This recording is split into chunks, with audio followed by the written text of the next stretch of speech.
اسے عربی میں کہتے ہیں برسبیل تغلیل. ایک مجمع ہے، مرد بھی ہے عورتیں بھی ہے، تو مذکر میں خطاب ہوگا، مؤنث کے صیغے سے خطاب نہیں ہوگا، وہ تابع ہے ساتھ ہی. لیکن یہ آیت دیکھیے کتنی طویل ہے. ان المسلمین والمسلمات، یقیناً فرما بردار مرد اور فرما بردار، والمؤمنین والمؤمنات، اور صاحب ایمان مرد اور صاحب ایمان، والقانتین والقانتات، اور فروتنی اختیار کرنے والے مرد اور فروتنی اختیار کرنے، والصادقین والصادقات، اور سچ بولنے والے مرد اور سچ والصابرین والصابرات، اور صبر کرنے والے مرد اور صبر کرنے، والخاشعین والخاشعات، اللہ کے سامنے جھکنے والے پر جھکنے والی، والمتصدقین والمتصدقات، صدقہ دینے والے مرد اور صدقہ دینے، والصائمین والصائمات، اور روزہ رکھنے والے مرد اور روزہ رکھنے، والحافظین فروجہم والحافظات، اور اپنی شرمگاہوں کی حفاظت کرنے والے مرد اور اپنی شرمگاہوں کی حفاظت کرنے والی، والذاکرین اللہ کثیرا والذاکرات، اور کثرت سے اللہ کا ذکر کرنے والے مرد اور کثرت سے اللہ کا ذکر.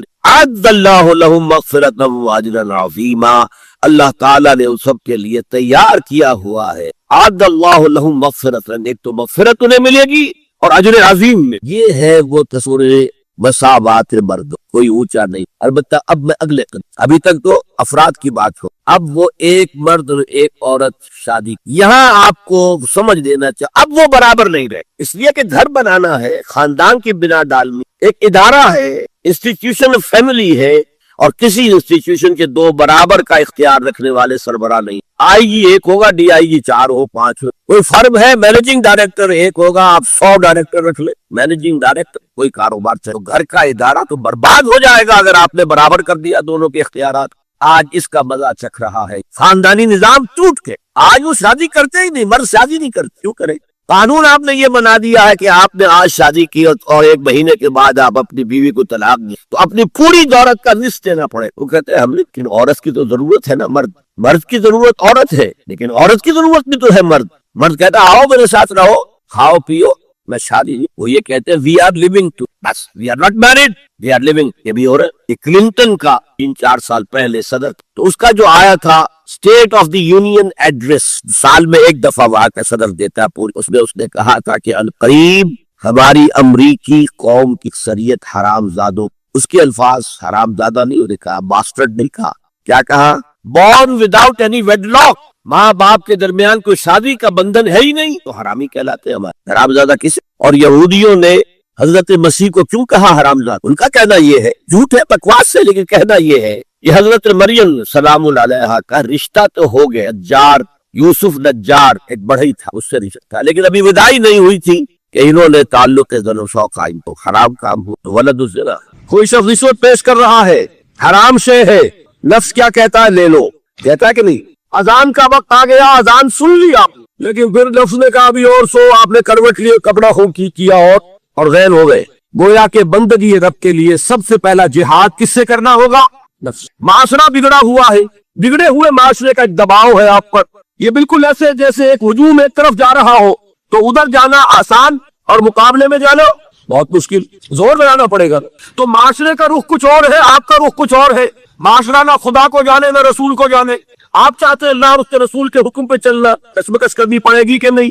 زمانہ تمہارے رنگ میں نہیں آتا، تم اس کے مطابق ڈھل جاؤ، کوئی تکلیف ہوگی. اور زمانہ تمہارے ساتھ اگر موافقت نہیں کر رہا، تم زمانے سے لڑو، تکلیف آئے بھی کہ نہیں؟ 3 جہاد کرنے پڑیں گے تو انسان اللہ کا بندہ بن سکے گا. بات سمجھ میں آئی؟ اسی لیے جب پوچھا گیا حضور سے ای الجہاد افضل یا رسول اللہ، اے اللہ کے رسول سب سے افضل جہاد کون سا ہے؟ آپ نے فرمایا ان تجاہد نفسک فی طاعت اللہ. سب سے افضل جہاد یہ کہ اپنے نفس سے جہاد کرو، کشمکش کرو، مقابلہ کرو.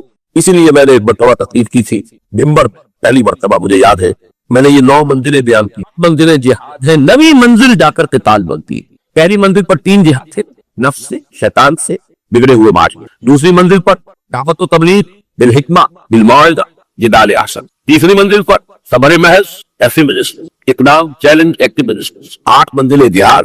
اور 9ویں منزل ان اللہ یحب الذین یقاتلون فی سبیلہ صفا کانہم بنیان. گویا جہاد کی پہلی منزل مجاہدہ مع نفس اور آخری اور 9ویں منزل قتال فی سبیل. واضح رہے کہ اسی کا منفی پہلو ہجرت ہے. بہت اہم بحث کو، جیسے اسلام کا منفی پہلو اطاعت کا تقویٰ ہے. حکم مانو, حکم پر عمل کرو, اطاعت. نافرمانی سے بچو, بات تو ایک ہی ہوئی. جی ہاں, منفی رخ ہجرت.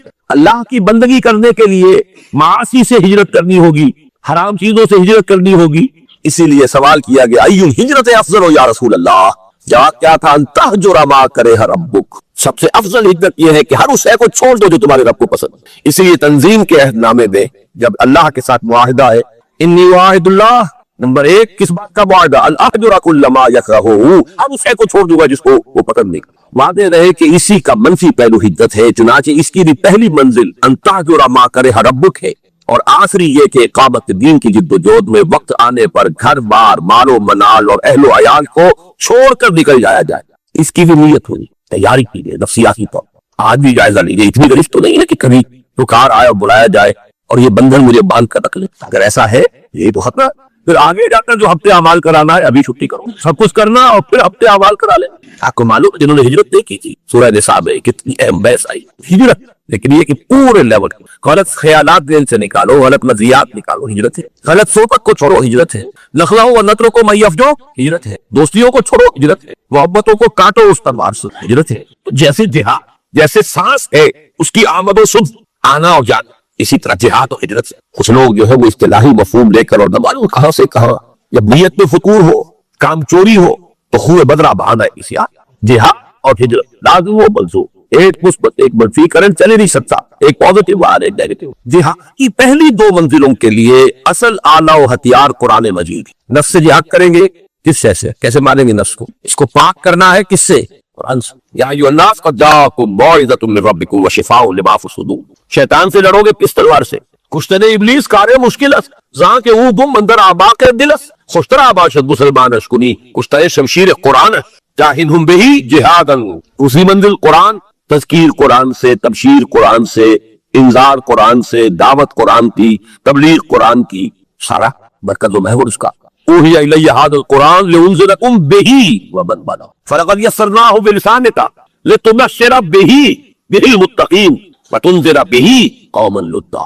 نفس کے خلاف جہاد کرنا ہے. ومن اللیل فتہجد بہ نافلۃ, دعوت. غلط نظریات کا انکار کرنا ہے قرآن کے ذریعے, ایمان کا اس بات کرنا ہے قرآن سے ہوگا. نور یہ ہے, اندھیاروں سے یہ نکالے گا.